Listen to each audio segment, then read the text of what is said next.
Assalamualaikum warahmatullahi wabarakatuh. Hari ini saya ingin mencoba mengomentari keinginan Pak Jokowi ingin menunjukkan ijazahnya hanya dalam persidangan. Jadi yang ini perlu didengarkan oleh Roy Suryo CS. Tolong jangan ngotot-ngotot lagi. Anda ingin Pak Jokowi menunjukkan ijazahnya di luar persidangan. Kelihatan sekali kalau Anda ingin memaksa Pak Jokowi ingin menunjukkan ijazahnya di luar persidangan. Bahkan kemarin juga saya dengar statement juga langsung dari lewat medsos Ibu Megawati. Katanya kalau Pak Jokowi tunjukkan ijazahnya, ya udah selesai. Oh, tidak seperti itu. Karena mereka itu sudah menghina-hina Pak Jokowi, mereka sudah menfitnah Pak Jokowi, sudah merendahkan Pak Jokowi. Bahkan semua siaran pers yang disampaikan oleh UGM, oleh Barreskrim, oleh Pak Jokowi sendiri, oleh para pendukung Jokowi dan wartawan, tetap aja tidak dipercaya. Dan Pak Jokowi sadar semua itu, bahwa negara kita negara hukum. Anda mau percaya, tidak percaya, lewat jalur hukum. Apabila Anda ternyata tuduhannya tidak benar, Anda tidak bisa membuktikan ijazah Pak Jokowi itu palsu atau tidak asli, ya Anda siap-siap masuk bui. Sekarang begini logikanya, Pak Jokowi itu mantan Presiden RI 2 periode. Beliau sangat luar biasa, dia punya jasa. Tahu nggak? Kalian itu nggak punya jasa, tapi kalian itu sepertinya punya jasa di negara kita. Pak Jokowi itu punya jasa minimal 5 yang bisa saya sebutkan. Yang pertama, Pak Jokowi itu bisa membebaskan tambang-tambang yang dikuasai asing, itu dibebaskan Pak Jokowi, antara lain Freeport. Ya kan? Antara lain Freeport. Dan ada juga beberapa tambang-tambang yang lain yang dibebaskan Jokowi, Blok Rokan misalnya. Itu juga tadinya dikuasai asing. Blok Mahakam. Mahakam itu apa itu? Itu juga tadinya dikuasai asing. Dan ada lagi beberapa yang lain yang Pak Jokowi itu bebaskan dari cengkeraman asing. Terus Anda itu justru sebenarnya tidak punya jasa apa-apa, tetapi Anda seakan-akan yang paling berjasa di negara kita ini. Kembali soal masalah ijazah Pak Jokowi yang akan ditunjukkan persidangan. Kami semua sebagai orang yang mendukung Pak Jokowi mengambil langkah hukum sangat setuju. Kami sangat tidak setuju kalau jasa itu ditunjukkan di luar persidangan. Karena saya tahu keinginan Anda itu, kalau ijazah sudah ditunjukkan di luar persidangan, Anda karena sudah merasa Anda salah, Anda terpojok, maka itu sudah dianggap selesai. Enak di Anda kalau gitu. Kalau menurut saya, Pak Jokowi tidak sebodoh seperti apa yang Anda tuduhkan. Tidak mungkin Pak Jokowi itu bodoh kalau dia jadi presiden. Berarti dia orang hebat. Tidak mungkin Anda tahu langkah kadal Anda itu udah dibaca oleh Pak Jokowi. Sekarang itu loh, kalau Pak Jokowi ijazahnya palsu, itu tidak mungkin. Orang level UGM. Sekarang gini, oke, Pak Jokowi jadi presiden, Anda menuduh UGM bisa dimainin. Tetapi waktu Pak Jokowi mencalonkan wali kota Solo, kan sudah dipakai itu ijazah insinyurnya. Iya kan, kalau memang ijazah Pak Jokowi itu palsu, mungkin sudah dipersoalkan waktu Pak Jokowi menang pemilihan oleh lawan politiknya.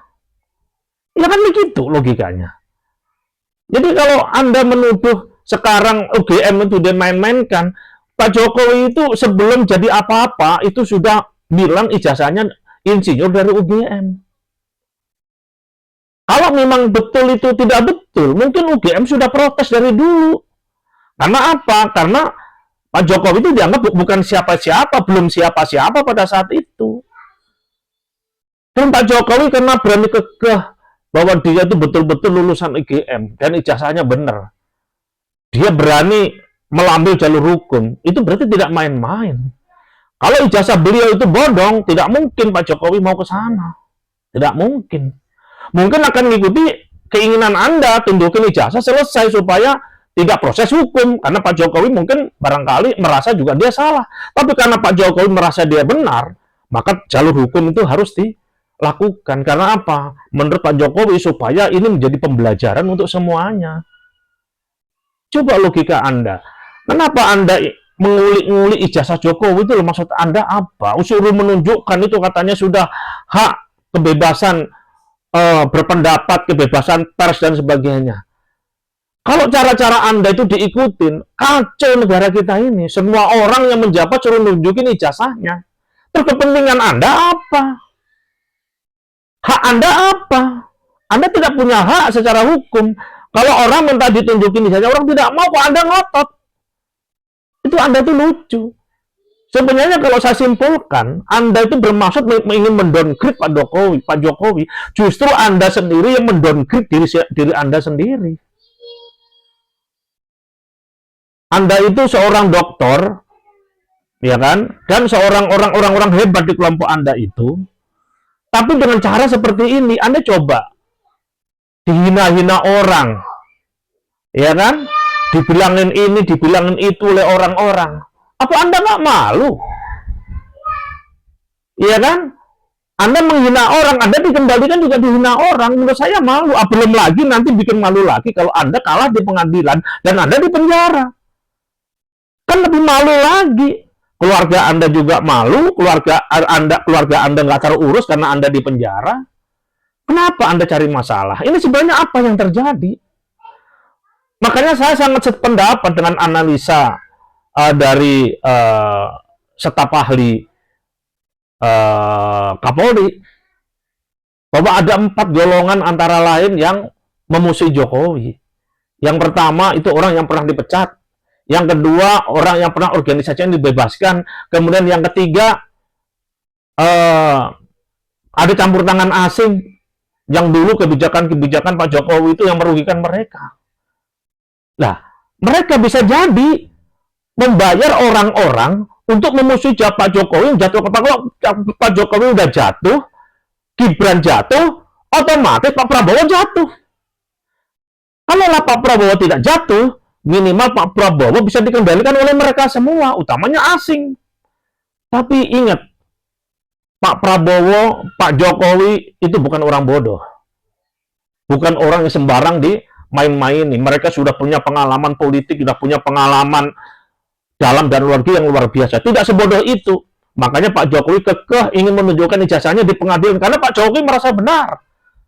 Supaya menjadi pembelajaran bagi Anda. Maka yang sudah kalau nggak salah dari Polri itu sudah ada 12 orang. Udah masukkan bunyi semua. Kalau memang nggak salah. Supaya menjadi pembelajaran. Supaya yang lain-lain tidak seenaknya. Dan menurut saya ke depan juga pemerintah juga harus tegas terhadap orang-orang yang ingin merongrong negara kita ini, yang ingin membuat gaduh negara ini harus tidak tegas, jangan terlalu dikasih hati. Mungkin itu barangkali komen dari saya. Mudah-mudahan ini sesuai dengan keinginan Pak Jokowi menjadi pembelajaran untuk semuanya supaya negara kita nggak gaduh. Mendingan kita fokus yang baik-baik saja untuk mendukung pemerintah ini agar kita lebih sejahtera dan mampu bersaing dengan negara-negara yang lain yang lebih sejahtera. Assalamualaikum warahmatullahi wabarakatuh.